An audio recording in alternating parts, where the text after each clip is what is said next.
কয়েকদিন আগে হাত দিয়ে ঘুঘু পাখি ডাক দেওয়ার এই ভিডিওটা বানিয়েছিলাম। আর অবাক করা বিষয় হলো মাত্র কয়েকদিনে এই ভিডিওতে 3 লক্ষেরও বেশি ভিউজ হয়। সেই ভিডিও দেখে অনেকে ঘুঘু পাখি ডাক দেওয়া শিখতে পেরেছেন, আবার অনেকেই পারেননি। যারা পারেননি তাদের জন্যই আজকের ভিডিওটি। কারণ আগের ভিডিওতে আমি বলেছিলাম যে হাত দিয়ে ঘুঘু পাখি ডাক দেওয়ার আরেকটি সহজ পদ্ধতি রয়েছে। সত্যি বলতে আমিও সর্বপ্রথম এই পদ্ধতিতে হাত দিয়ে ঘুঘু পাখির ডাক দেওয়া শিখেছিলাম। তাই আজকে ধাপে ধাপে সেই পদ্ধতিটি আপনাদেরকে শেখাবো। এমনকি ভিডিওর শেষের দিকে একটি দারুণ টিকও শেয়ার করবো, যা আপনাদের কাজকে আরো সহজ করে তুলবে। তাই ভিডিওটি শেষ পর্যন্ত দেখার চেষ্টা করুন।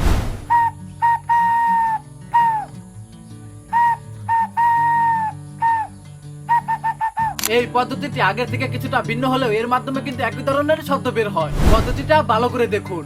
আপনার বাম হাতের তালুর উপর যে বি আকৃতির রেখাটি দেখতে পাচ্ছেন, ঠিক সেই সংযোগ স্থলের উপরে ডান হাতের কনিষ্ঠ আঙ্গুলটি রাখতে হবে। খেয়াল রাখবেন কনিষ্ঠ আঙ্গুলটি যেন এই সংযোগ স্থলের উপরে না উঠে। এবার দুই হাতকে ধীরে ধীরে বাদ করুন, তবে এমন ভাবে বাদ করতে হবে যেন হাতের তালুর মাঝখানে ছোট একটি বল ধরে রেখেছে, অর্থাৎ তালুর মাঝখানে একটি ছোট এয়ার চেম্বার তৈরি করতে হবে। এই এয়ার চেম্বারের মধ্যে দিয়ে বাতাস ঘুরে উপরের দিকে যাবে এবং দুই বুড়ো আঙ্গুলের মাঝখানে ছোট ফাঁকা অংশ দিয়ে বের হয়ে আসবে। খুব গুরুত্বপূর্ণ একটি বিষয় হলো এই ফাঁকা অংশ বাদে আর কোনো জায়গাতে যেন বাতাস বের না হতে পারে। আবার হাত খুব বেশি শক্ত করে ধরা যাবে না, কারণ সেক্ষেত্রে বাতাস ঠিক মতো চলাচল করতে পারবে না, এমনকি কোনো শব্দই তৈরি হবে না। এখন মুখকে এই অংশের কাছে এনে ফু দিতে হবে।